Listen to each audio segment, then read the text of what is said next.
Jesus outra vez num barco para o outro lado, ajuntou-se a ele uma grande multidão, e ele estava junto do mar. E eis que chegou um dos principais da sinagoga, por nome Jairo, e vendo-o, prostrou-se aos seus pés e rogava-lhe muito, dizendo: minha filha está moribunda, rogo-te que venhas e lhe imponhas as mãos para que sare e viva. E o versículo 24 diz assim: e foi com ele, e seguia-o uma grande multidão que o apertava. Amém? Você pode se assentar, por gentileza? E se você puder desocupar suas mãos, dá uma linda salva de palmas para o Senhor Jesus.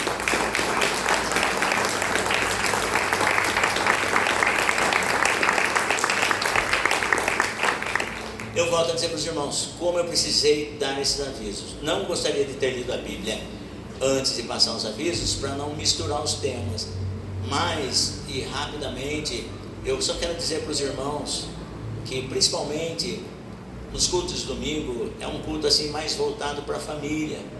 E quando se fala em casa, fala-se em família. Quando se fala em família, fala-se em casa. E a gente vê aqui um homem muito bem quisto, muito bem posicionado na sociedade, o Jairo, e ele estava com um problema seríssimo em casa.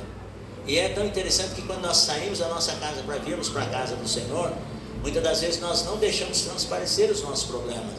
Muitas das vezes nós procuramos até mascarar que nós temos problema, mas a pergunta que não quer calar é: quem é que nunca tem problema? Uns problema maior, outros menor, mas a verdade é que todos temos problema. E com Jairo não foi diferente. Essa grande multidão que acompanhava Jesus era uma multidão também que tinha seus problemas. Depois você passa a entender, quando caminhamos com Jesus, você passa a entender dois tipos de multidões: uma multidão problemática e uma multidão que já teve seus problemas solucionados. Você vê isso, por exemplo, no capítulo 7, se não me falha a memória, de Lucas, onde tem a ressuscitação do filho da viúva de Naim, que na porta da cidade duas multidões se encontraram: uma multidão festiva, uma multidão alegre, e uma multidão triste que estava indo, cortejando um funeral onde iam sepultar um jovem, filho único de sua mãe. Então na porta da cidade de Naim, essas duas multidões se encontraram. E detalhe, irmãos, se nós não prestarmos muita atenção, nós fazemos parte da multidão e nós seguimos o fluxo com a multidão, e nós não paramos para analisar que nós temos a nossa individualidade, e como pessoas, como indivíduos no meio da multidão, nós estamos em determinado lugar por alguma razão. Por alguma razão. Agora é bem verdade que tem aquelas pessoas que acompanham a multidão. Porque está todo mundo indo, eu vou indo. É aquele tal dos zimbalistas, né? O que você vai fazer lá? Não, está todo mundo indo, então eu vou. E nós não podemos agir assim. Nós temos a nossa individualidade. Eu, por exemplo, quando eu saio da minha casa para vir para o culto, eu não venho porque tem uma grande multidão ou porque deixou de ter uma multidão. Porque quando eu começo a pensar assim, eu falo: nossa, mas não tem ninguém, né? E eu começo a me preocupar com quem não está. Tá? Mas ao invés de eu me alegrar com quem... Poxa vida, você viu quem estava no culto hoje? Mauri. Você viu quem estava no culto hoje? O Claudemir. Rapaz, eu fiquei tão feliz de ver ele lá. Mas quando eu vou pela multidão e eu começo a me preocupar, principalmente com aqueles que não estavam: nossa, mas eu não vi fulano na igreja hoje, o que será, hein? Nossa, viu quanta gente faltou hoje? Não, não é assim.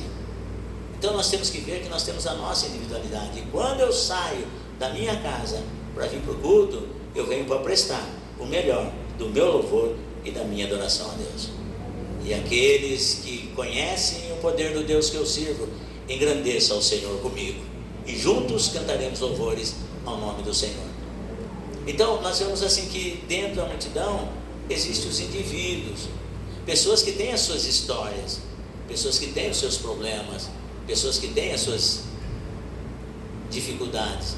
E dentro dessa multidão, a Bíblia diz que rompendo essa multidão, chega um pai de família, Jairo. É um homem muito conceituado, é um homem religioso, um homem de posição, mas ele chega até onde Jesus estava. E ele faz uma petição ao Senhor, que o Senhor fosse na sua casa e impusesse as mãos sobre a sua filha, porque essa estava enferma à beira da morte. Olha só. E Jesus simplesmente se levanta para ir ter com Jairo na casa de Jairo. Agora pense comigo, foram momentos traumáticos. E é por isso que eu disse para os irmãos que nós não podemos encarar como se nós fizéssemos parte da multidão. E nós temos que nos lembrar sempre, como indivíduos que somos, há uma razão para estarmos aqui. E se hoje eu estou louvando, se hoje eu estou enfrentando o que tiver que enfrentar, porque eu sei de onde eu vim. E você também precisa saber de onde você veio. Para Jairo romper toda aquela multidão, para estar até onde Jesus estava, não foi fácil, porque ele era príncipe da sinagoga. Então, quando ele viu que a sua filha, de 12 anos, começou a enfermar, ao invés de melhorar, ela estava ficando cada vez pior, eu acredito que houve um diálogo entre Jairo e a sua esposa. Porque ele, sendo príncipe da sinagoga, com certeza, a sua esposa, ela tinha algumas regalias, tinha algumas coisas que a beneficiavam. Ela tinha um status também na sociedade, ela era vista como a mulher do governador Jairo. Só que entre ser a mulher do governador Jairo e ser discípulo de Cristo, era uma distância muito longa a ser percorrida. Porque andar com Jesus, ele tinha popularidade, ele era popular, mas quem andava com Jesus não era não. Os fariseus principalmente, eles falavam assim, se a gente perceber que dos da sinagoga aqui, do nosso clero, do nosso convívio, alguém está acompanhando esse Galileu aí, vai ser banido da sociedade. Se você pegar o capítulo 9, se não me falha a memória do Evangelho de João, você vai ver isso quando Jesus curou o cego de nascença. As pessoas não acreditaram que aquele homem era cego. Tanto é que depois de palestrarem com ele, chamaram os pais e perguntaram: esse que vocês dizem que nasceu cego é filho de vocês? Ele falou: é nosso filho. Que ele é o nosso filho, nós sabemos. Que ele nasceu cego, nós também sabemos. Mas agora, como os olhos dele se abriram agora e como ele enxerga hoje, nós não sabemos. Ele já tem idade suficiente? Pergunte para eles, porque nós não sabemos como ele tem os seus olhos abertos hoje. Mas o Evangelho de João, ele abre esse parênteses para dizer que os pais do ex-cego, eles disseram isso porque eles estavam com medo dos sacerdotes, dos fariseus, porque qualquer um que confessasse milagre que recebeu de Jesus seria expulso, não teria mais os benefícios que deveriam ter. Então, por medo, eles negaram. Agora, se imagine Jairo na sua condição, na sua posição, vendo dentro da sua casa tudo o que ele tinha se diluir por uma enfermidade. Sua filha doente, gastou com todos os médicos, eu acredito, e nada disso ia melhorando, e as coisas iam pior. Eu acredito que ele olhou, porque para nós tomarmos uma decisão, irmão, principalmente nós, marido e mulher, casados, você não vai tomando nenhuma decisão ao seu bel prazer. Há um diálogo entre você e seu cônjuge, precisa, porque decisões que nós tomamos, elas refletem para uma vida toda, para uma vida toda. Para Jairo tomar essa decisão, toda decisão que se toma, primeiro ela nasce aqui, depois ela vai se transformar em atitude. Eu dou outro exemplo, o pródigo da parábola de Jesus, comendo as bolotas, passando uma vida miserável, ele caiu em si, ele avaliou a sua vida. É o que nós precisamos, o quanto Cristo é precioso para mim, o quanto a salvação em Cristo, o aceitar a Jesus como único e suficiente Salvador, o passar pelas águas do santo batismo, o carregar a Bíblia Sagrada, o falar das maravilhas de Jesus, o quanto isso é importante para mim. Preciso avaliar tudo isso. mulher de Jairo, quando ele falou: olha bem, eu vou atrás de Jesus, porque estão falando que ele está fazendo milagres. A esposa sábia edifica a casa, e ela olha para o seu marido e ela fala: bem, você é que sabe, mas pense numa coisa, em tomar essa decisão, ir atrás de Jesus, trazer ele para dentro da nossa casa. Pense numa coisa: acabou. Essas reuniõezinhas que nós fazemos aqui, trazendo fulano, ciclano, doutor, ministro disso, o sacerdote aquilo, acabou. Porque quando você abre a sua casa para Jesus entrar, esses seus amigos vão se afastar de você. Jairo falou: não tem problema, eu posso perder tudo, mas eu preciso desse Jesus. E foi. Contou a história dele para Jesus, mas primeiro ele precisou reconhecer. Porque pense comigo, você acha que um judeu se curva perante outro judeu? Não, a nenhum outro homem. Você vê isso no livro de Esther. Mardoqueu, quando Amã passava, todo mundo se curvava perante Amã. E Mardoqueu, judeu que era, servo do Deus Altíssimo que era, ele permanecia de pé. As pessoas olhavam e falavam assim: viu, que negócio é esse, rapaz? Você não viu a ordem que foi dada para o tal do Amã? Que todas as pessoas que passam por ele têm que se curvar? Fala: não, mas comigo não é assim, eu só me curvo perante ao Deus Jeová.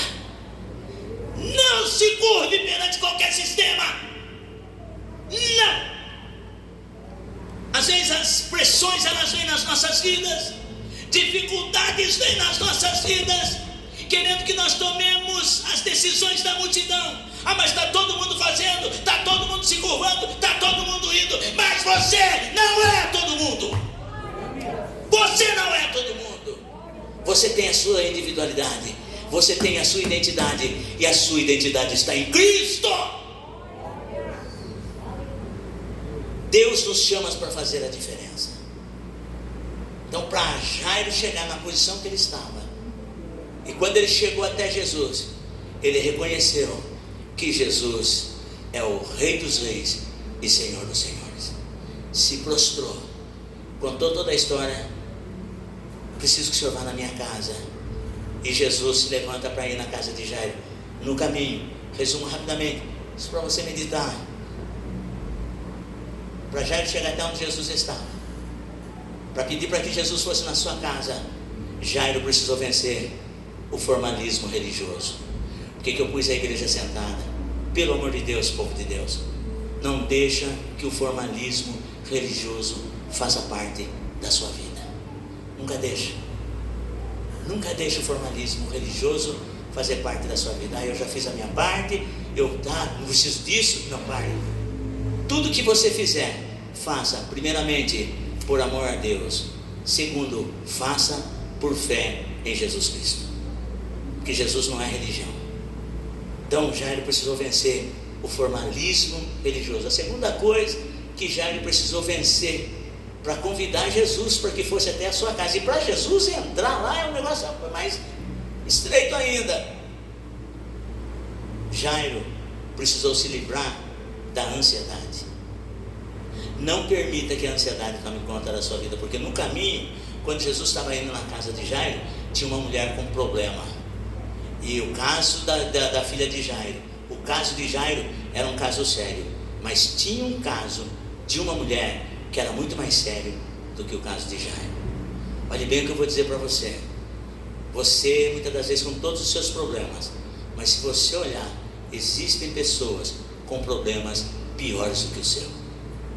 Então livre-se da ansiedade. E essa mulher que estava com problema, ela vem por detrás e toca nas vestes de Jesus, porque ela colocou alguma coisa na sua mente e no seu coração: se tão somente eu tocar as horas das suas vestes, ficarei sã. E ela tocou e ela ficou curada. Jesus sentiu que dele saiu virtude. Ele estava caminhando apressadamente, indo para a casa de Jairo, mas quando ele sentiu que dele saiu virtude, ele parou. Quando ele parou, imagine a cabeça de Jairo. Nossa, Jesus não pode demorar, porque se ele demorar, minha filha vai morrer. Nossa, ele não vem logo. Nossa, ele não vai logo. Mestre, vamos? Talvez querendo pegar Jesus, puxar Jesus. Jesus, enquanto estava trabalhando para que aquela mulher confessasse, desse testemunho, para que o diabo não roubasse a sua bênção, enquanto ele estava palestrando com aquela mulher, Jesus estava trabalhando na ansiedade de Jairo. Deus está dizendo para você: livre-se da ansiedade. E depois, enquanto a mulher estava falando, a Bíblia vai dizer que chega alguém da casa de Jairo e diz assim: a sua filha morreu, não incomode mais o mestre. Jairo está levando Jesus para casa, mas caminhando com Jesus, Jesus está ensinando algumas coisas para ele. Primeiro, Jairo, livre-se do formalismo. Que a religião ela pode ser até boa, mas na hora que a diversidade bate na porta, o fato de você ser membro, o fato de você ser um obreiro de carteirinha, o fato de você ser isso, aquilo, não vai trazer solução para a sua diversidade. Mas Jesus Cristo, que é na sua vida, quando você não tem o formalismo religioso, Jesus chega e resolve o problema. E Jesus andando com Jairo, Jesus mostrou para Jairo assim: Jairo, você precisa entender e você precisa se livrar da ansiedade. Você é uma pessoa muito ansiosa, rapaz. Deixa Deus trabalhar na sua vida. Terceiro, quando Jesus estava falando com a mulher, alguém chega para Jairo e fala assim: viu, Jesus não precisa mais ir na sua casa, porque a sua filha morreu. Jesus ouviu aquilo, e andando com Jairo, Jesus ouviu aquilo, percebeu que o semblante de Jairo mudou, o desespero ia tomar conta de Jairo, o medo ia tomar conta de Jairo. Jesus falou: Jairo, eu estou caminhando com você, estou ensinando algumas lições, e uma das lições que eu te dou agora: livre-se das pessoas, de coisas negativas na sua vida. Não temas, crê somente. Ou seja, livre-se, rejeite as palavras negativas. E Jairo não deu ouvido para o cara, não. Ele acreditou no que Jesus falou e foi prosseguindo. Agora, presta atenção, que eu já estou. Outro ponto, que quando Jesus estava caminhando, aqui no versículo 37, você percebe que eles estavam indo. Versículo 37 eu estou rapidamente, porque eu preciso que você entenda. No versículo 37 diz assim: e Jesus, tendo ouvido essas palavras, disse ao príncipe: não temas, crê somente. E no versículo 37, e não permitiu, porque agora Jesus chegou na casa de Jairo, e não permitiu que alguém o seguisse, a não ser Pedro, Tiago e João, irmão de Tiago. Repita comigo: com Jesus estava uma grande multidão. Mas Jesus permitiu apenas que algumas pessoas o seguissem para entrar na casa de Jairo. E aí Jesus estava falando para Jairo: Jairo, para que toda essa gente aqui? O que você vai fazer com todo esse povo aqui? Livre-se ou elimine os excessos. Sabe que muitas das vezes nós passamos por algum problema porque nós acumulamos-nos de excessos no decorrer das nossas vidas. Dentro da nossa casa, nós só vamos descobrir os problemas quando nós começamos a mexer nos problemas, porque enquanto ele fica lá. Então veja tudo o que é excesso na sua vida pessoal, na sua vida profissional, na sua vida financeira, na sua vida espiritual, na sua vida conjugal, no seu relacionamento com os filhos. É isso que Jesus está falando para Jairo: elimine os excessos na sua vida. E quando o assunto é conjugal, ambos, marido e mulher, precisam conversar sobre isso. Tem algum excesso em mim que você acha que eu devo e posso eliminar para nós vivermos bem? Só que assim, quando nós fazermos essa pergunta, nós temos que estar prontos para as respostas. E temos que ser humildes o suficiente para falar: dói na gente muitas das vezes a resposta, mas a Bíblia diz assim que a resposta branda afasta o furor. Às vezes quando eu vou perguntar, existe alguma coisa em mim excessiva que eu preciso eliminar para que o nosso matrimônio caminhe bem? Talvez a pessoa já está magoada comigo, até, e vai ferir você. É a mesma coisa você entregar a arma na mão do diabo para ele entristecer você. E a Bíblia vai dizer que a resposta branda afasta o furor. Olha bem, eu amo você do jeito que você é, mas se você mudasse um pouquinho nisso, eu amaria você mais ainda. É diferente dele. E você é igualzinho seu pai, né, dona Maria? Eu ouvi pessoas falando assim: mas você não é igual ao seu pai. Seu pai, sim, você é um homem mole. Aí você fala para mim, eu me entristeço. Então como que eu quero que o meu casamento seja uma bênção se eu não tenho uma boa palavra? Excessos todos nós cometemos. A filha de Jairo estava lá, 12 anos. E aí a pergunta, não coloque como a filha, mas coloque como um problema que está lá há 12 anos, há 8 anos, há 6 meses.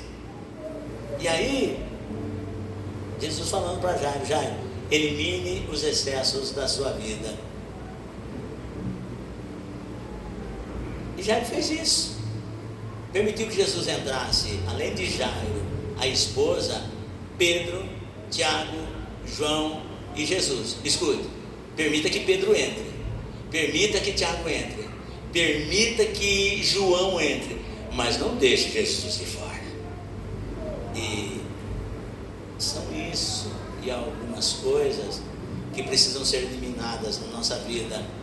Dentro do texto você vai ver que precisamos expulsar toda e qualquer incredulidade, e precisamos profetizar vida, precisamos tomar posse da bênção, e acima de tudo precisamos entregar a nossa casa aos cuidados de Jesus. Quando Jesus chegou, quando Jairo chegou até Jesus, Jairo falou: Jesus, eu quero que o Senhor vá na minha casa. Mas quando Jesus entrou e ressuscitou a menina, a casa já não era mais de Jairo, a casa de Jesus. Então, antes da casa ser sua, consagre-a ao Senhor Jesus. Fala: Senhor, a minha casa é sua. Os meninos estavam cantando aqui, essa casa é sua, é toda sua.